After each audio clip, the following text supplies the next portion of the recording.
So with midterms coming up, Trump in office, the Democrats are going through a real, I wouldn't even call it an identity crisis at this point, because they haven't really done anything to kind of, I guess, make augmentations to their identity. But leading up to these midterms, man, it's going to be a very defining moment for the black voting bloc. And I say that because listening to a podcast recently, is a professor that I really like, and he focuses on black men's condition in this country and all things that entail that. But he always talks about how the Democratic Party kind of exploits black people, right? They just exploit us for our vote, and they don't really do anything to lobby for our vote or to court our vote, and they don't do anything to lobby for us for the most part.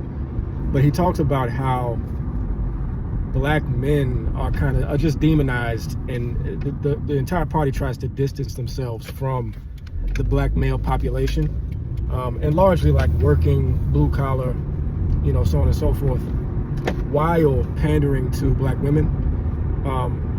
And so essentially what's happening is, now that we don't have any politics because the white liberals don't really have any power in Congress right now, and since our politics are 100% tied into the Democratic Party and whatever they will or won't,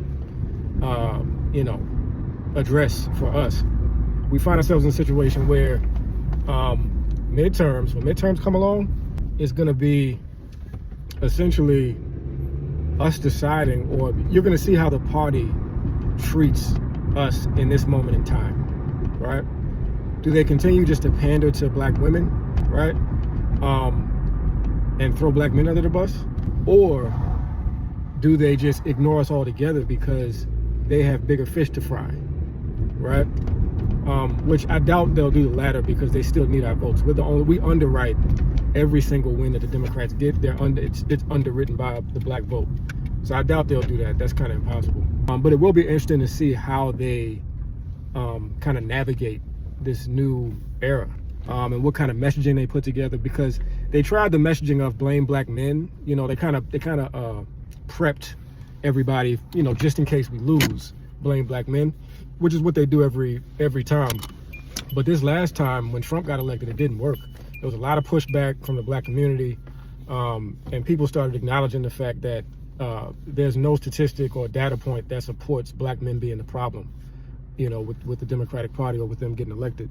In fact, we're the most progressive voting bloc next to black women, so literally every other demographic votes against the Democrats more than black men and black women. But yeah, it'll be interesting to see how it all goes down. Black women have lost a lot of jobs during this time.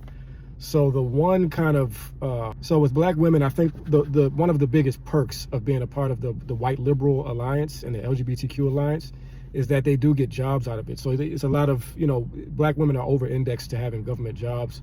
And since a lot of those jobs were shed because Trump came in and all his racist folk came in and just started firing people carte blanche, it'll be interesting to see, what that alliance looks like, between black women in the Democratic Party and black men. So I'm looking forward to it, man. I'm sure they're going to do something that's going to annoy the hell out of me, but I'm looking forward to it.